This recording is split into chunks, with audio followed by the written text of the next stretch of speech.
Hey, I am so super excited to share this with you today.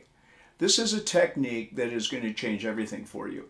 And it comes with a developmental aspect to it. So it has everything to do with chords, approaching chords, transitioning from chords. It is so simple you would never think of it. Now, this technique has a backstory, and I'll tell this to you right now, then I'll explain the technique. So, everybody's heard of Christopher Parkening, and everyone's heard of Andre Segovia, the maestro. Andre Segovia was arguably probably one of the greatest guitar players to ever walk the planet. Christopher Parkening was his primary student, who concertizes all over the world, and a phenomenal player.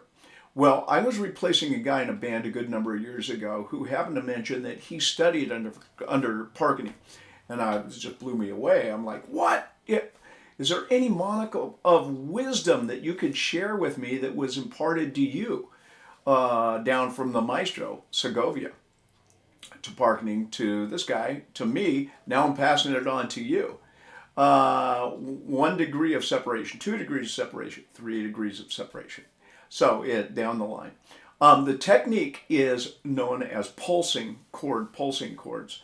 And you can take a basic chord like this E9 chord, for example. All right? So say this is a new chord for you and it's very uncomfortable, but you want to learn it. So you're going to take your time. It's an isolation exercise, so you're going to remove the right hand from the equation, isolate the left hand. Focus in on how you're coming down, maybe one finger at a time until you get really comfortable. You can make a 3-point landing every time, or 4 or 6 or whatever it is, depending on the chord form itself. In this case, it's 3-point landing. The ring finger is picking up the root, the 9, and the dominant 7. The index finger is picking up the major 3rd, and the 2 finger slides up in between and grabs the root. E9. Okay, so what you want to do is remove the finger, apply the finger, remove the finger at a minimum of 5 times. This is building a new neural pathway, or better known as building muscle memory.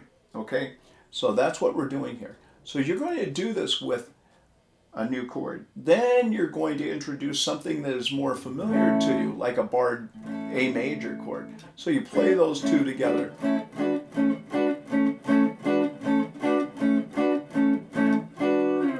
Until you really feel comfortable with that change. You're playing very relaxed. So on the chart that came with the video, you're going to print that out and set that up, and you're going to go through examples 1 and 2. And example 1 is an extension in E of E chords. Here's the first voicing, standard E major chord. Second voicing is an E sus6. Third voicing is an E dominant over D. In other words, that's a dominant inversion, the third inversion of a dominant chord. There's a E13, there's an E9. So we're going to play through those chords. And you can move that all over the place.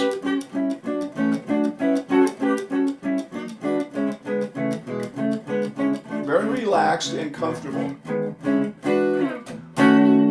And so that's where I want to get you with this technique, by applying, removing, reapplying. Think of the chord, take a picture of it with your mind's eye camera, if you will, and then move to the next chord. Do the same with each one of these chords. This is quintessential in building your technique. So you can approach any chord without worry. You just need to spend a little bit of time with it and develop that. Okay? So remember, at first you'll be playing one finger goes down before the other one, and at some point when you're really comfortable with it, all the fingers will come down simultaneously. That's my killer little technique builder for today. I wish you well with it. I look forward to seeing you soon. Thanks so much.